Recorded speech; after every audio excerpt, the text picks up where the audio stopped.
ఇప్పుడు మాత్రం నాకు మరణశిక్ష అనుభవించేలాగానే ఉంది. మరణశిక్ష అనుభవించే ఖైదీకి సురక్షత ఇవ్వాలని ఎటువంటి కోర్టు చెప్పదు కదా. అదే నేను కూడా చెప్తున్నాను. తీర్పు కోసం మీరేమి కోర్టు బయటికెళ్ళి నిలబడాల్సిన అవసరం లేదు. మనమిద్దరం రేపు కలిసి కాలేజ్కి వెళ్దాం. వద్దు, కోర్టుకి వెళ్ళడానికి నాకు ఇప్పుడు చాలా భయంగా ఉంది. వాళ్ళు పదే పదే మాట్లాడడం నేను వినలేను. మిమ్మల్ని ఎవ్వరూ ఏమనరు. ముఖ్యమంత్రి నాకు ప్రైజ్ ఇచ్చేటప్పుడు నా అమ్మ ఫస్ట్ రోలో కూర్చొని చూడాలి. కానీ మీరు వేరే ఏమనొద్దు. కానీ నా డొక్కు స్కూటర్ వెనకాల మిమ్మల్ని కూర్చొని తీసుకెళ్లాలని తలుచుకుంటే ఆ లేఖ మరియు జూలీ నన్ను చూడగానే మొదలు పెడతారు. అయ్యో రమేష్, డొక్కు స్కూటర్ అమ్మేసి ఒక బైక్ కొనుక్కోవద్దా అని. 9,099 డౌన్ పేమెంట్ కడితే బైక్ కొనుక్కోవచ్చని ఒక పేపర్ తీసుకొచ్చాను. అది ఇక్కడే ఎక్కడో పెట్టాను. భగవంతుడా, అమ్మ దీనికి ఒప్పుకోవాలి.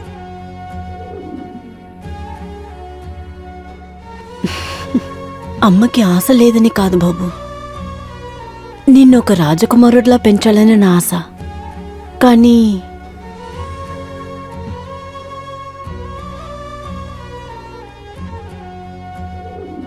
మీ నాన్నగారు మాత్రం ఇప్పుడు ఉంటుంటే.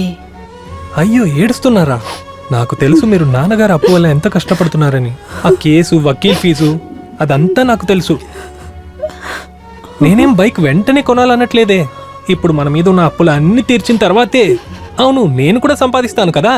అప్పుడు మీరు కావాలంటే చూడండి అమ్మా, ఈ అద్దెకున్న ఇంటిని వదిలేసి దీనికి ముందు మనం ఉన్న ఒక పెద్ద బంగ్లా లాంటి మన కొత్త ఇంటికి మిమ్మల్ని నేను మహారాణిని చేస్తాను. మీరే అమ్మ మహారాణి. తర్వాత బెంజ్ కార్ ఎక్కి నీకు ఇష్టమైన చోటుకి వెళ్ళొచ్చు, సరేనా? కానీ రేపు మాత్రం నా డొక్కు స్కూటర్లో మీరు రావాల్సిందే. వస్తారు కదా? రావాలా? అవును, రేపు మనం ఇద్దరం కలిసే కాలేజ్కి వెళ్ళాలి. యోయో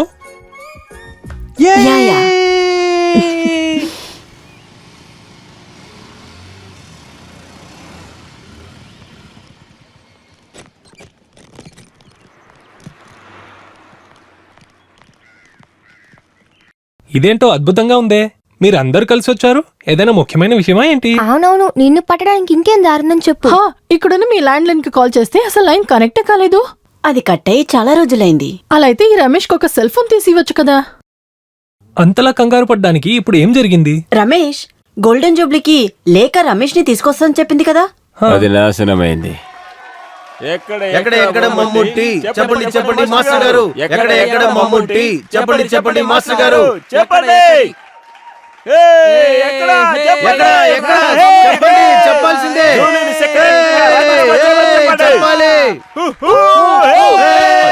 ఏం చెప్పడం? మై డియర్ స్టూడెంట్స్, మన కాలేజీ చరిత్రలోనే ఈ రోజు చాలా ముఖ్యమైన రోజు. దయచేసి పిల్లలతో ఏం చేయాలి? రే అరవకండి, మెల్లగా. సొనకాన్ని నడి సముద్రంలో వదినా నాకే తాగుతుంది అంటారు కదా. ఇది సామెతే కదా. లేదురా, నేను చెప్పిన కవిత అని నువ్వు అనుకో. అదేక మాటలకు ఎగురుతున్నప్పుడే నేను చెప్పాను మిమ్మల్ని జాగ్రత్తగా ఉండమని. ఎక్కడుంది తను? మమ్ముట్టి ముందు నేను డాన్స్ ఆడబోతున్నాను. సూపర్ గా చేస్తాను. కొట్టకుండా ఉంటే చాలు, అది రమేష్ చూసుకుంటాడు. నువ్వు కూర్చో. ముఖ్యమంత్రి గారు రావడానికి లేట్ అవుతుంది. మమ్ముటిని రప్పించి ప్రోగ్రామ్ అయినా స్టార్ట్ చేసి ఉండాలి. లేక ఎక్కడ తను? వచ్చేస్తుంది ఫాదర్. వస్తుందా పారిపోయిందా? నిజం చెప్పు. ఫాదర్ ఇక్కడ చూడండి. నువ్వు ఒక్కదానివి ఉన్నావన్న ధైర్యంతోనే ఈ సెలబ్రేషన్ ఒప్పుకున్నాను. తప్పకుండా వచ్చేస్తా. ధైర్యంగా ఉండండి ఫాదర్. మమ్ముట్టి మాత్రమే కాదు, మోహన్ లాల్ కూడా వస్తారు. ఏంటి నిజమేనా? ఆఖరికి ఈ కాలేజీ నుండి నేను పరిగెత్తేలా చేసేకు. అలా పరిగెత్తిన దాక్కోడానికి ఒక చర్చ కూడా లేదు. ఈ పాటికి మూసేసి ఉంటారు. తర్వాత నా పరిస్థితి అంతే. మిమ్మల్ని అలా వదిలేం ఫాదర్. ధైర్యంగా వెళ్ళి చెప్పండి. సూపర్ స్టార్ కూడా బయలుదేరిపోయాడు ఫాదర్. అలాగా? నా కుర్రోళ్ళు ఎలాంటి వాళ్ళు ఎప్పుడైనా తెలుసుకున్నావా? మమ్ముటితో కలిసి ఒక ఫోటో తీసుకోవాలి. యాక్ట్ చేయడానికి నేను కొన్ని రోజులు తిరిగెళ్ళే. రావయ్యా, అనౌన్స్ చేసి వెయిట్ చేద్దాం. హలో నందిని.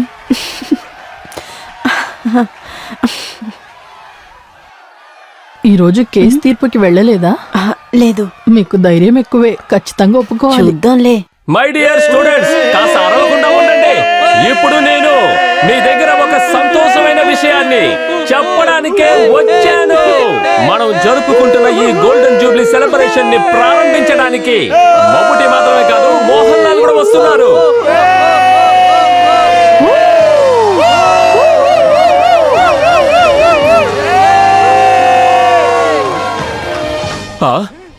ఓరి దేవుడా, నేను చూసేదంతా నిజమేనా?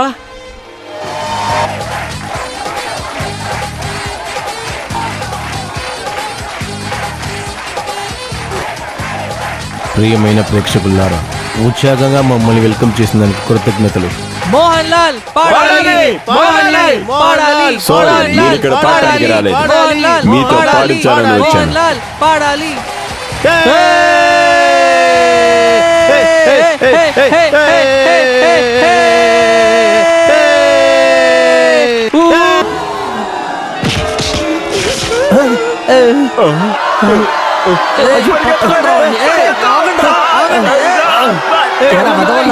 వాళ్ళతో కలిసి మమ్మల్ని ఏమార్చాలని చూస్తారా? ఏసేంట్రా వెళ్ళని? అయ్యో, అలా చేయొద్దు. అన్ని నిజం చెప్పేస్తాను. ఏంట్రా నిజం? ఏం జరిగిందో చెప్తారా? విను, మేము మిమిక్రీ చేసేవాళ్ళం. పట్టుకుంట్రా వాళ్ళని, ఆగండ్రా, ఒరేయ్.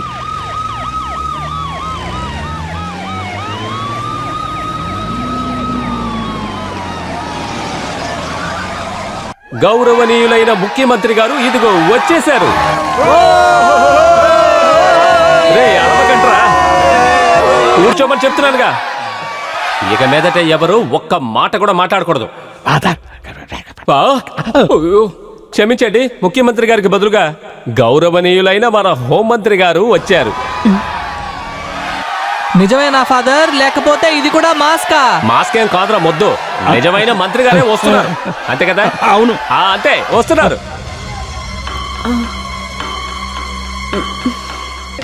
గౌరవనీయులైన హోమ్ మినిస్టర్ నటేశన్ గారిని ఆహ్వానిస్తున్నాను.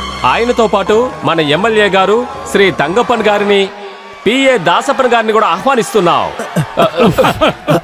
ప్రియమైన సభ్యులారా, సముద్రం లోతుల్లో ఉండే చిన్న చిన్న సొరసాపుల్లారా, ఈ పెద్ద ఎడ్యుకేషన్ లో చిందులేసే అమ్మాయిల్లారా, అబ్బాయిల్లారా, ఎంత సంతోషం చూసారా? గౌరవనీయులైన హోమ్ మినిస్టర్ నటరాజ్ గారు చేసిన సాధనలను చెప్పేది మాత్రమే నా పని. అది నాకు చాలా గొప్పగా ఉంది. ప్రియమిత్రులారా, నేను నా పార్టీ ఎస్సీటీపీను ఈరోజు చాలా సంతోషంగా ఉన్నాం. ఎందుకంటే సునామీలో వచ్చిన అలలాగా ఈ పొలిటికల్ లైఫ్ లో మిస్టర్ నటరాజన్ని హంతం చేసేదానికి ఆ పెద్ద కేసుని మేము గెలిచామన్న సంతోషం మాత్రమే మాకు. సముద్రపు తల్లి ఆశీర్వాదంతో కోర్ట్ నటరాజ్ సార్ ఒక నిరపరాధి అని తీర్పు ఇచ్చింది. గత 20 సంవత్సరాలుగా ఓటమంటే ఏమని తెలియకుండా ఈ రాజకీయంలో గెలిచి గెలిచి గెలిచి ఈ స్థానంలో నిలబడ్డోడే మన హోమ్ మినిస్టర్ నటరాజ్ సార్. చెప్పు.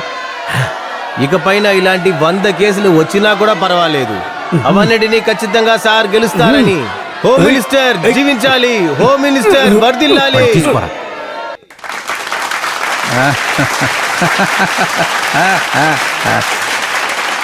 మర్యాదపూర్వకమైన ఫాదర్ గారికి, ప్రొఫెసర్లకి, టీచర్లకి, నా ప్రియమైన స్టూడెంట్స్కి, మన సీఎం గారు ఢిల్లీ వెళ్లాల్సిన అవసరం ఉన్నందువలన మన సీఎం గారు నన్ను ఈ ఫంక్షన్ని వెళ్ళి అటెండ్ చేయమని చెప్పారు.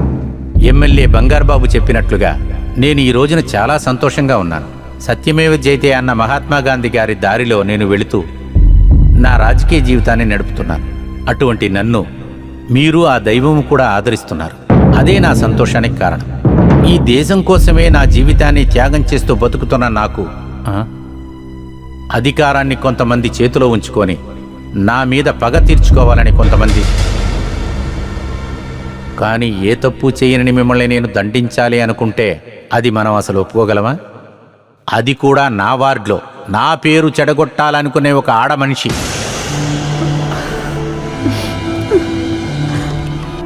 అది కూడా నా స్టాఫ్ అనే పేరు ఉపయోగించుకొని ఆ ఆడమనిషి వేస్తున్న నాటకాలు నేను కనిపెట్టిన తర్వాతే అందంగా ఉన్న ఆ వెధవరాలు మనకి భారతమాత మీద ఉన్న మర్యాదను పోగొట్టేటట్టు తన వయ్యారాలు చూపిస్తూ నన్ను వశపరుచుకోవాలని తను చూసింది.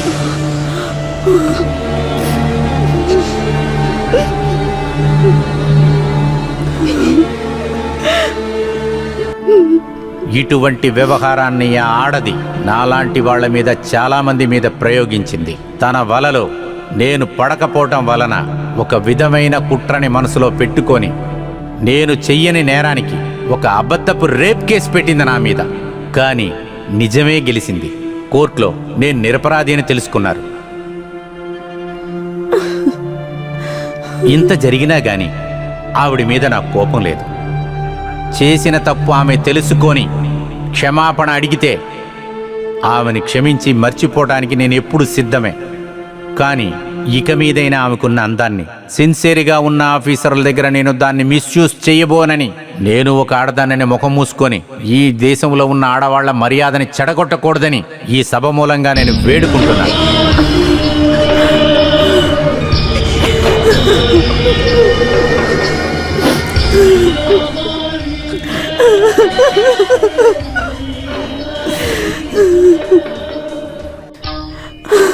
అమ్మా అమ్మా అమ్మా, నేను చెప్పాను కదా నేను రానని.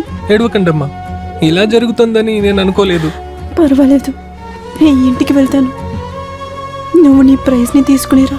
వద్దు, ఆయనే ఆ ప్రైజ్ ఇస్తారంటే అది నాకొద్దు. అలా చెప్పకు. ఇది నీకు కాలేజ్లో ఇచ్చే కీర్తి. నువ్వు దానికోసం ఎంత ఆశపడ్డావు. వద్దనే చెప్పకు.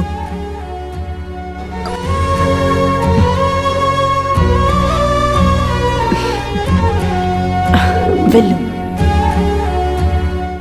అరే, ఏడవకూడదు. నా కొడుకు బాగా స్మార్ట్గా పెద్ద యువరాజులాగా తల ఎత్తి వెళ్ళి ప్రైజ్ తెచ్చుకోవాలి. త్వరగా ఇంటికొచ్చే, నేను ఎదురు చూస్తాను.